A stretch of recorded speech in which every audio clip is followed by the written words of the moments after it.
The twin suns were setting over the alien marketplace, painting the dusty sky with gold and purple light. The place was loud, full of noise, smells, and laughter, but not the good kind. It was the kind of laughter that hurt. Near the back of the market, beside a broken stone pillar, a small alien girl tried to hide. Her name was Lyra. Her clothes were torn, her face pale from hunger. She sat quietly, her short arms folded close to her chest. She had been born without hands. Every day she came to the marketplace hoping someone would drop food. And every day the other aliens laughed at her. "Look, the no-hands freak is watching again," one of them shouted. "She thinks we'll give her food," another sneered. "Go crawl back to the trash heap, freak." Their words cut deep, but Lyra stayed silent. She had learned long ago that crying only made them laugh louder, so she kept her eyes on the ground, pretending not to hear. But that day something was different. As the crowd's laughter grew, a tall figure stood near the edge of the market. He wore a dark coat, old and heavy, with small blinking lights on the sleeves. His eyes were human, cold, sharp, and full of thought. A human. It was rare to see one here. Humans almost never came to this alien colony anymore. The locals didn't trust them, saying humans were dangerous and unpredictable. But still the aliens feared them, because humans built things no one else could understand. Lyra noticed him watching. He wasn't laughing. He wasn't sneering. He was just looking. When her eyes met his, she felt something strange. Not fear, not pity. Something else. The man slowly walked forward. The laughter around her grew quieter. Even the bullies stepped back. "Stay away from that thing, human," one of the aliens warned. "It's cursed. No hands, no use, no worth." The man ignored them. He stopped right in front of Lyra. His voice was calm, deep, and steady. "You don't deserve their cruelty," he said. Lyra froze. No one had ever spoken to her like that. Not once in her life. Her voice was weak, almost a whisper. Why are you talking to me?" The man crouched down so their eyes were level. "Because I see someone who still has courage, even after the world laughed at her." Lyra looked away. "They always laugh. I'm used to it. You shouldn't have to be," he said softly. He reached into his coat and pulled out a small piece of wrapped food, something she had never seen before. He placed it gently in front of her. She stared at it, then at him, unsure if it was real. I can't pay," she whispered. He smiled faintly. "You already have." "You survived," the bullies watching from the crowd muttered angrily. Humans think they can fix everything with pity. "Leave her, stranger." But the man didn't move. He turned and looked at them, his eyes suddenly sharp like steel. "You think laughter makes you strong?" he asked quietly. "Try kindness. It takes more courage." The crowd fell silent. No one dared answer. Then the man turned back to Lyra. "My name is Evan Cole," he said. "I'm an engineer." Lyra tilted her head. "Engineer?" He nodded. "I build things, machines, tools, sometimes hope." Lyra didn't understand, but something about his tone made her want to believe him. Evan stood and looked at the darkening sky. "It's going to rain soon. You shouldn't stay here." "I have nowhere else to go," she whispered. He looked at her again, thoughtful. "Then maybe it's time you found somewhere." With that, he walked away into the fading light, his coat flapping in the wind. Lyra sat there, holding the small piece of food tightly between her short arms. She wanted to call after him to ask what he meant, but her voice wouldn't come out. That night, as thunder rolled in the distance, she thought about his words. Machines. Tools. Hope. She didn't know it yet, but that human had just changed everything. When the rain began to fall, she looked up at the sky and whispered, "Evan Cole." Her whisper was lost in the sound of the storm. But far away through the darkness, the human engineer stopped walking. He turned back toward the marketplace for a brief second, as if he'd heard her. A flash of lightning lit his face, and in that moment, a silent promise was made, one that would soon give Lyra something she had never dared to dream of. Hands. The next morning, the storm had ended. The ground was wet, and the market smelled of damp dust and spoiled fruit. Lyra woke up under a cracked roof near the garbage yard. Her stomach ached from hunger, but her heart was still remembering the man from last night, the human named Evan Cole. She had eaten the food he gave her slowly, afraid it might disappear if she finished it too fast. No one had ever given her anything before, not even a kind word. That morning she thought he was gone forever.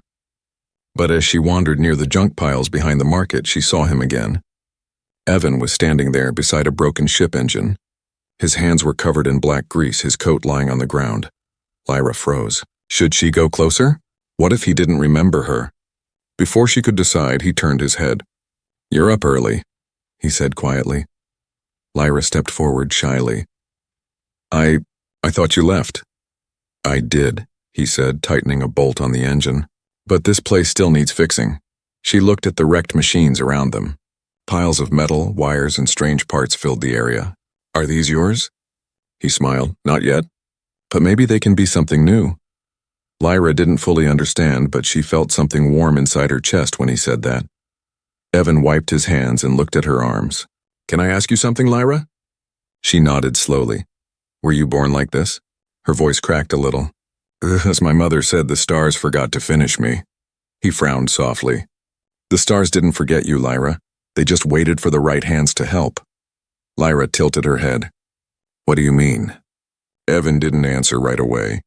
Instead, he reached into his pocket and pulled out a small silver cube. When he pressed a button, a floating orb of blue light appeared above it. It moved around Lyra, shining beams of light over her arms and shoulders. She gasped and stepped back. "What is it?" "Don't be afraid," Evan said gently. "It's just a scanner. I need to know how your nerves work." "Nerves?" she repeated, confused. "It's what helps your body feel and move," he explained. "If I can see how yours work, maybe I can build something for you." Lyra's eyes widened. "Build what?"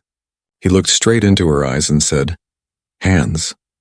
For a moment she couldn't breathe. The word felt too big, too impossible. "Hands?" she whispered. "Like real ones?" "Maybe not real," he said, "but they'll work. Maybe even better than real." Lyra stared at him, unsure if she should laugh or cry. No one had ever said something so strange, so kind, and so impossible all at once. But before she could answer, a harsh voice shouted from behind the junk pile. "Hey, you there, human?" Evan turned. 3 armed alien guards stood there, their armor shining under the morning light. The biggest one sneered. "What are you doing with that freak?" Evan straightened his back. "Talking." "Humans aren't allowed to build here," the guard said coldly. "You're not welcome in this district." Lyra's heart began to race. She whispered, "You should go. They'll hurt you." Evan didn't move. His calm eyes stayed on the guards. "I'm just fixing old scrap," he said. "That's not a crime," the guards laughed. "Everything humans touch becomes a crime." Evan sighed and lifted his hand. Small metal drones hidden under the junk came to life with soft hums. Their blue lights glowed brighter, circling him like silent protectors. The guards stepped back, startled. "You dare bring human machines here?" "Leave," Evan said quietly. "Or my machines might think you're scrap too." The guards hesitated, then turned away, spitting on the ground. "Freaks helping freaks," one of them muttered. When they were gone, Lyra looked up at him with wide eyes. "You shouldn't have done that," she said. "They'll come back, I know," he said. "But I couldn't let them hurt you." Lyra bit her lip. "Why? You don't even know me." Evan looked at her for a long moment. "Because someone once saved me when I thought I was worthless. I owe that kindness to the next broken soul I meet." Lyra blinked fast, her eyes wet. "Am I broken?" He shook his head slowly. "No, Lyra, you're just unfinished." The word stayed in her mind like a spark. Unfinished. It didn't sound cruel. It sounded hopeful. He picked up a small metallic piece from the junk pile and handed it to her. "Keep this. It's the start." She looked at it closely. It was a thin metal frame shaped like a small hand. "What is it?" she asked softly. "A promise," he said. That evening, as the suns dipped below the horizon, Lyra sat beside the broken machine, clutching the little metal frame. For the first time, she didn't feel like a freak. She felt like something new was beginning, something no one else believed in. Somewhere deep inside, she whispered to herself, "Maybe the stars didn't forget me after all." And far above, beyond the clouds, the first spark of human invention began to hum again, because one human had found a reason to build.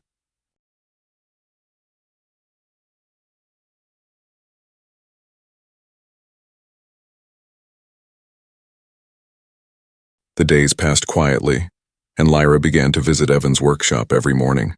It was a small place built inside an old shipping pod at the edge of the junkyard. From the outside, it looked broken and useless, but inside, it was alive. Tiny blue lights glowed from shelves filled with metal parts. Wires hung from the ceiling like vines.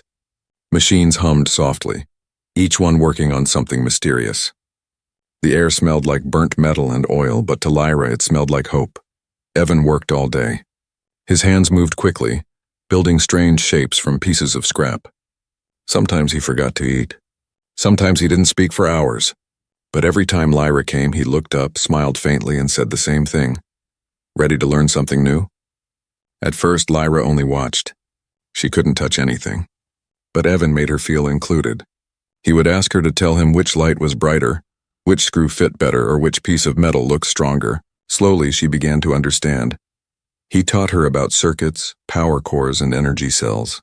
He explained how electricity flowed like blood through veins. And one evening, as the light from the suns turned orange, he finally said, "Lyra, it's time." Her heart beat fast. Time for what? Evan turned on a small holoscreen.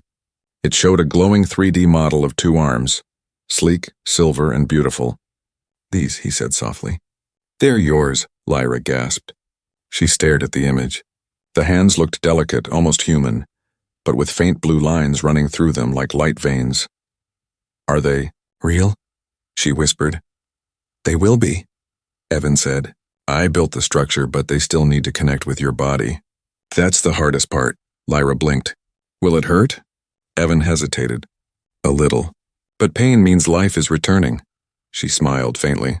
"I can handle that." He looked proud but worried too. He had seen what the alien guards did to anyone who used human technology.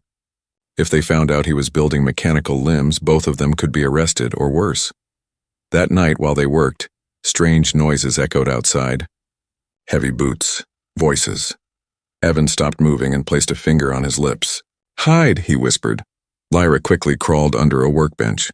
Through the cracks she saw shadows move past the window. 3 alien enforcers stood outside. One of them banged on the metal door. "Open up, human." "We know what you're doing." Evan opened the door halfway. "I'm fixing scrap. Nothing illegal." The leader pushed the door wider. "You think we're fools?" "We heard you're building weapons." Evan stayed calm. "You call everything a weapon when it's made by human hands." The alien snarled and stepped closer. "Then stop building or we'll stop you." Their eyes met for a long moment. Then the aliens turned and left, leaving a warning. "Next time we burn this place." When they were gone, Lyra crawled out, her body shaking. "They'll come back," she said. Evan nodded. "Yes, that's why we need to finish this faster." He placed the hologram in front of her again. "Do you still want them?" Lyra looked at the glowing image. Her reflection shimmered on its surface, and small, scared, but determined. "Yes," she said. "Even if they burn everything." Evan smiled softly. "Then we'll build them in the shadows." From that night they worked in secret. He taught her how to hold pieces between her arms, how to use her teeth to pull wires, and how to balance tiny screws with the ends of her sleeves. Lyra was clumsy at first, but she never gave up. When she failed, Evan would say, "Every mistake builds strength." When she succeeded, he'd whisper, "That's how humans do it, step by step." As the nights passed, they became like family. She laughed again, and he smiled more often. The world outside hated them both, but inside the workshop there was peace. One evening, as they finished soldering a new joint, Lyra stared at the half-built metal hand on the table. "Evan," she asked softly, "why are you doing this for me?" He didn't look up. "Because I couldn't do it for someone else," she frowned. "Someone else?" "My daughter," he said quietly. "She was born weak. I tried to build something to help her, but I was too late." Lyra's eyes softened. "I'm sorry," he nodded slowly. "I couldn't save her. But maybe through you I can save what she taught me, to never stop trying." Lyra looked down at the shining hand. Her heart filled with warmth and sadness at the same time. "Then I'll make you proud of both of us," she whispered. He smiled. "You already have." Outside, thunder rolled again in the distance. It sounded like the storm from the night they met.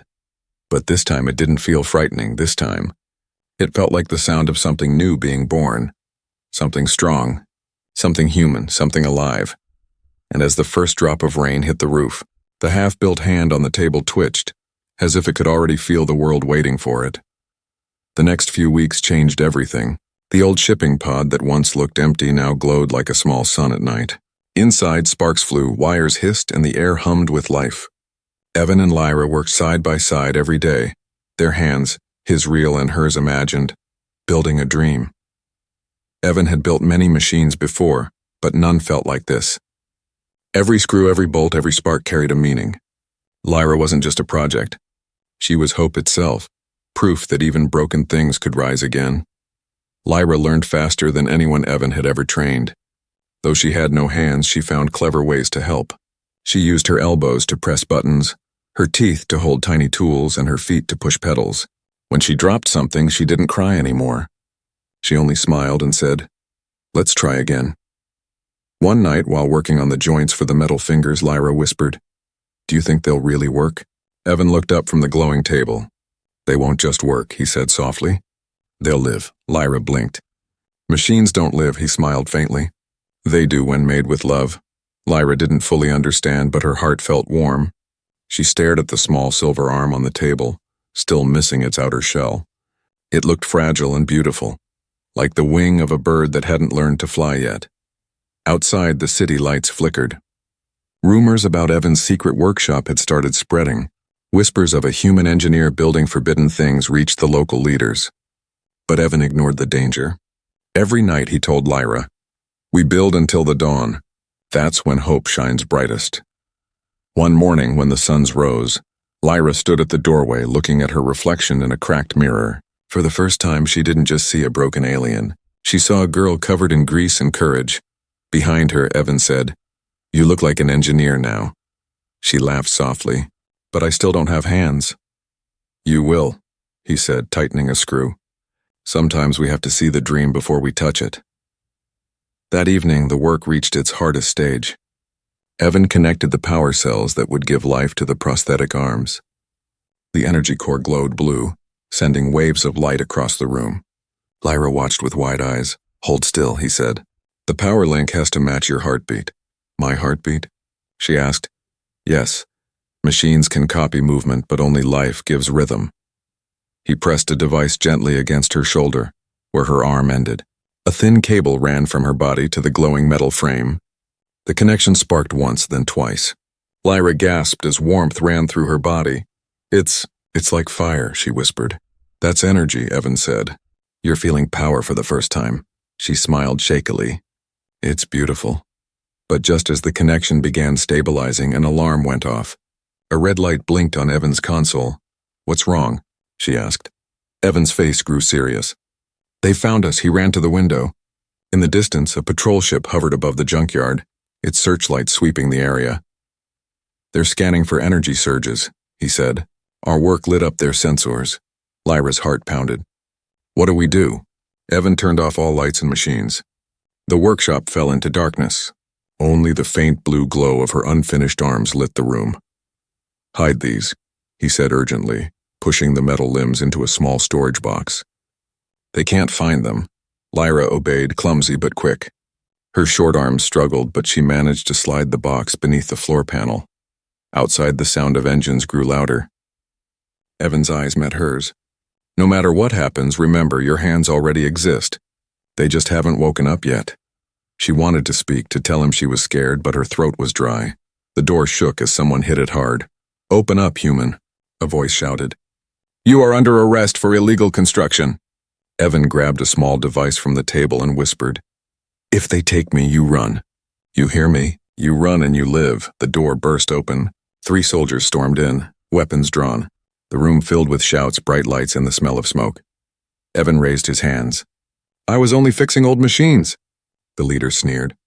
"And what are these? Human weapons?"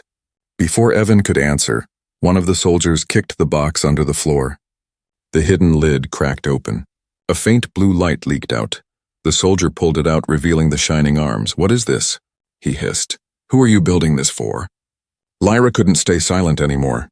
"For me," she shouted. "They're mine." The soldiers turned, shocked.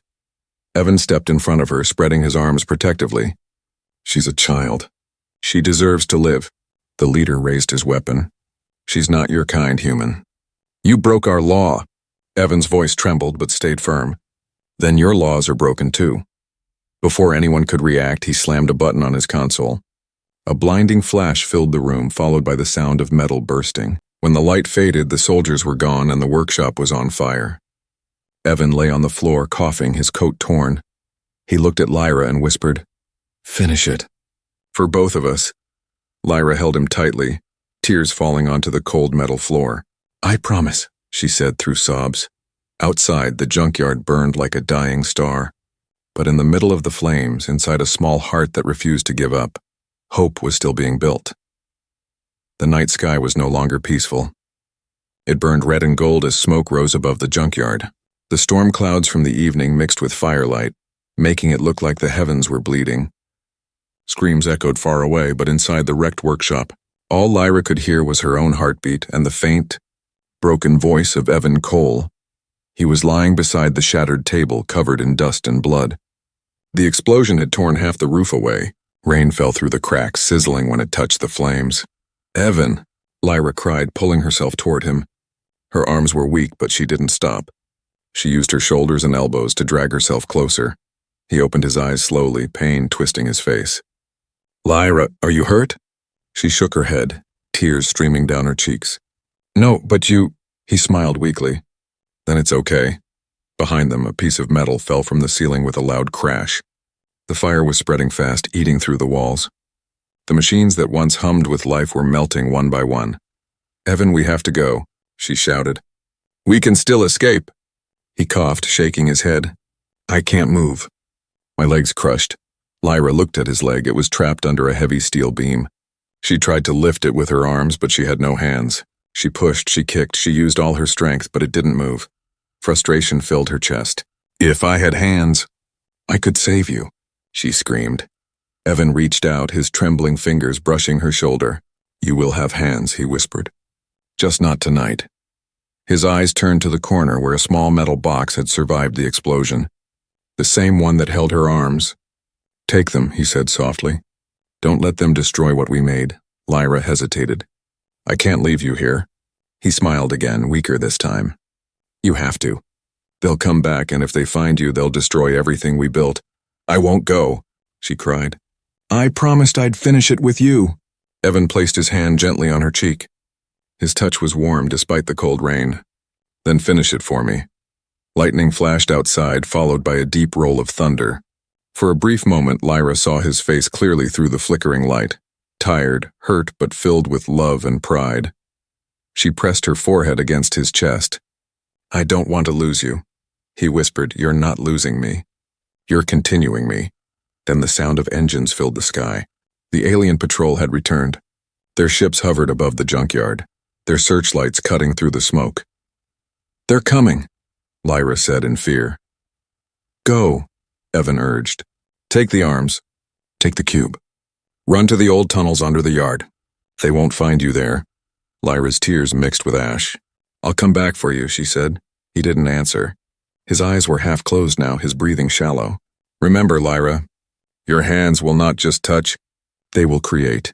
She didn't want to go, but something inside her knew this was his last order. She crawled toward the metal box, ignoring the heat biting at her skin. The lid was hot, but she used her sleeves to pull it open. Inside were the unfinished silver arms, shining faintly even through the smoke. She clutched them close to her chest and looked back one last time. Evan was watching her, a faint smile on his face. "Run," he mouthed silently. Lyra turned and crawled out through the shattered wall. The rain poured harder now, drenching her body as she stumbled across the burning junkyard.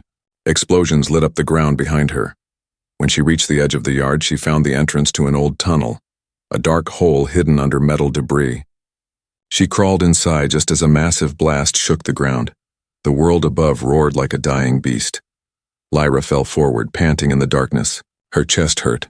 Her throat burned from smoke, but she didn't let go of the box. She held it tightly, whispering through sobs, "I'll finish it. I promise."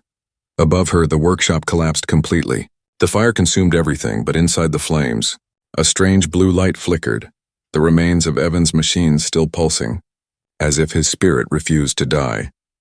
Lyra sat alone in the tunnel for hours, trembling. When the noise finally faded, she crawled out. The junkyard was quiet. Nothing remained but ashes and twisted metal. She found Evan's old coat near the ruins, half-burned, still smelling of oil and smoke. She wrapped it around herself, clutching the box close. The night sky was clear again, and the stars shone bright. For a moment she looked up at them and whispered, "The stars didn't forget me, and neither did you." Somewhere far above, one star blinked brighter than the rest, like a signal answering back. Lyra stood there in the ashes, her reflection glowing in the silver of the mechanical arms. She didn't feel weak anymore. She felt ready. The fire had taken everything, but it had also forged her into something new. And in that silence, with the weight of the human's dream in her arms, she began walking toward the unknown, toward the promise that still burned within her heart. The morning after the fire was cold and gray. Smoke still floated in the air like ghosts refusing to leave. The junkyard was gone. Everything that once hummed, blinked, or shined had turned to black ash. From the ruins, a small figure walked slowly, her bare feet pressing into the soot. It was Lyra, wrapped in Evan's burned coat, clutching the metal box tight against her chest. Her eyes were red from crying, but her steps were steady. She didn't look back. She couldn't. For hours she wandered through the empty outskirts of the colony, searching for safety. The aliens who saw her whispered and stared, some with pity, most with fear. The smoke on her clothes and the faint human scent made them keep their distance. When she reached the edge of the city, Lyra found an old stone building that had once been a storage place for miners. It was cold, dusty, and full of broken equipment.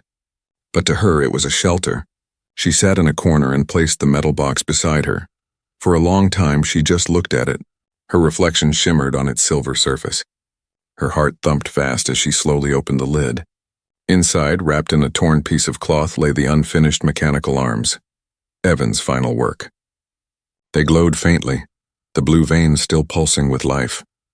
Tears filled her eyes. "You really did it," she whispered.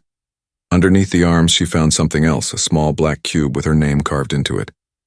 Lyra. Her hands trembled as she pressed the button on top. The cube flickered and then projected a soft blue hologram into the air. Evan's face appeared, calm and kind, though pale and tired. His voice was gentle, almost like a memory speaking through the wind. "Lyra, if you're watching this, it means I didn't make it. But listen carefully. I finished as much as I could. The rest is up to you. These arms are connected to your heartbeat. They'll only work for you. You don't need hands to begin. You only need courage." Lyra's lips trembled as she listened. "You'll feel pain when they connect," his voice continued. "But remember, pain means life. Don't fear it. You were never broken, Lyra. You were only waiting to grow." The hologram flickered again, and his final words came through soft and slow. "You have my heart in your hands now." And build. The image faded. The cube went silent. Lyra sat there shaking. The world around her felt still, as if even the air was holding its breath. Then with a deep inhale she whispered, "I'll do it." She pulled the arms from the box. The metal was smooth, cold, and somehow warm at the same time. She examined the connectors, thin silver lines meant to join with her nerves. She remembered Evan's lessons, how energy flowed, how the rhythm of life guided machines. Her chest tightened with fear. What if it didn't work? What if she wasn't brave enough? She closed her eyes. Evan's words echoed in her mind. "You only need courage." Gritting her teeth, she pressed the first connector against her left arm. A jolt of energy rushed through her body. She gasped, falling to her knees. It felt like fire and lightning mixed together. Her body shook, but she didn't let go. She connected the second one. This time she screamed. Sparks flew, lighting up the dark room. Her heartbeat raced, and for a moment she felt like her chest would burst. Then silence. She opened her eyes slowly. The room glowed blue. Her arms were alive. The fingers twitched. The palms flexed. And when she raised them into the light, the silver gleamed like stars. Lyra laughed and cried at the same time. They work. They really work. Her laughter echoed through the empty building. She moved her fingers clumsily at first, then more smoothly, feeling the weight, the strength, the warmth. It was as if Evan's spirit lived inside the machines. She stood up, holding her arms close to her chest. Her reflection in the cracked window looked like a different person, a being of two worlds, born from pain and rebuilt by love. Then she noticed something new. When she flexed her fingers, faint blue energy trails followed, forming patterns in the air. The circuits weren't just mechanical, they were alive, connected to her thoughts. She could feel the world through them. The wind, the air, even the tiny drops of rain outside. Lyra stepped outside the building, raising her new hands to the gray sky. The rain fell softly, washing away the soot on her face. Each drop glowed blue when it touched her fingers.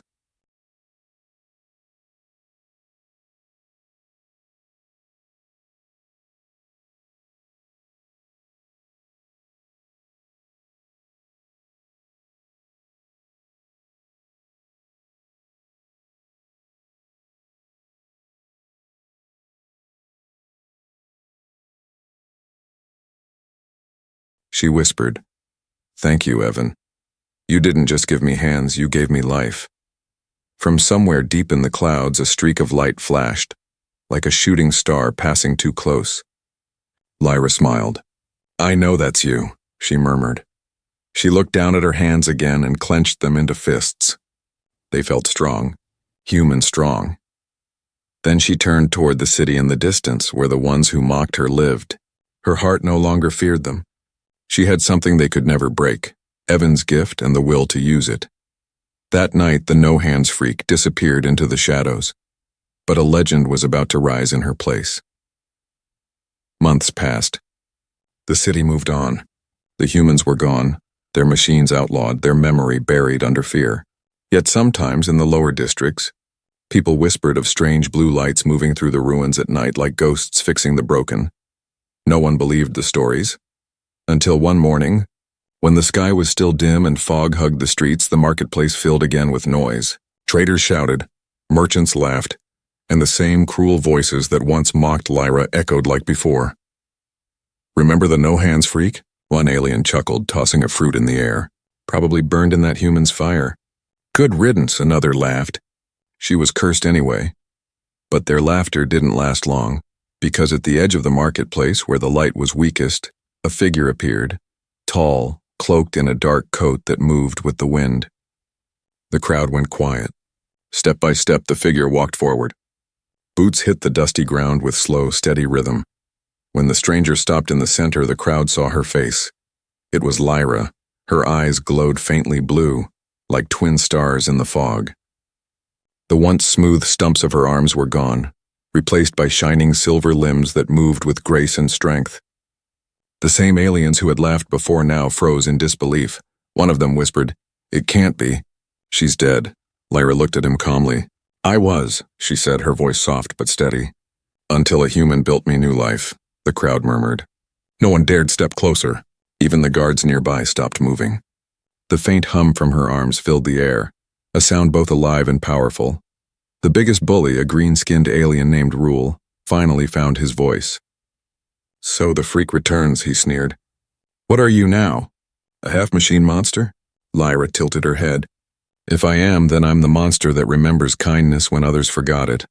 Her arms glowed brighter, the metal reflecting the sunlight that was just starting to break through the fog. The people stared, unsure if they should fear her or bow.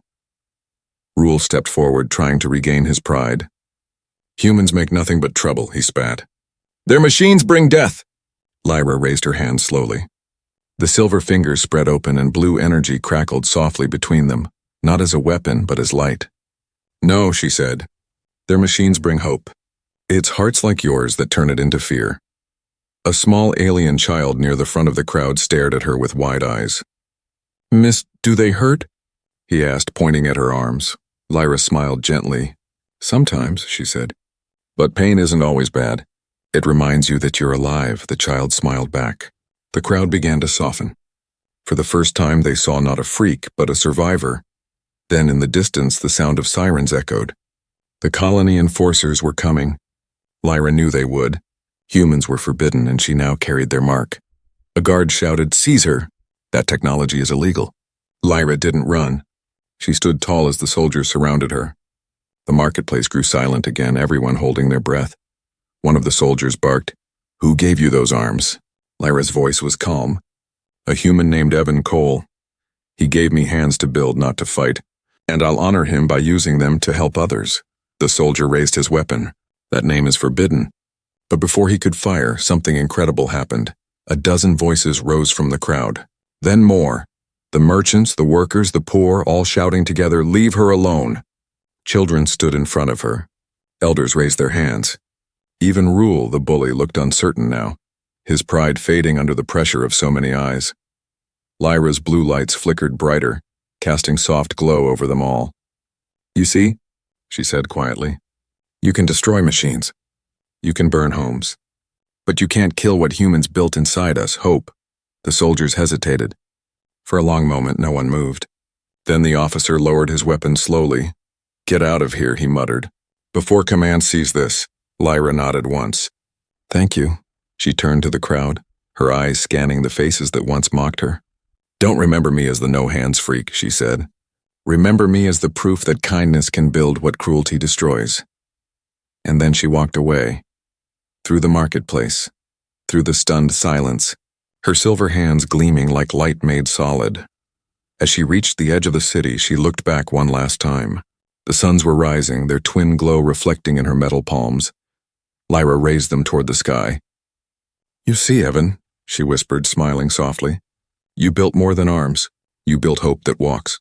Far above, among the clouds, a streak of light flashed across the horizon, just for a moment, like a goodbye. And when the people of that city told the story years later, they didn't call her the no-hands freak anymore. They called her the girl of silver hands, the one who carried a human's heart into the stars.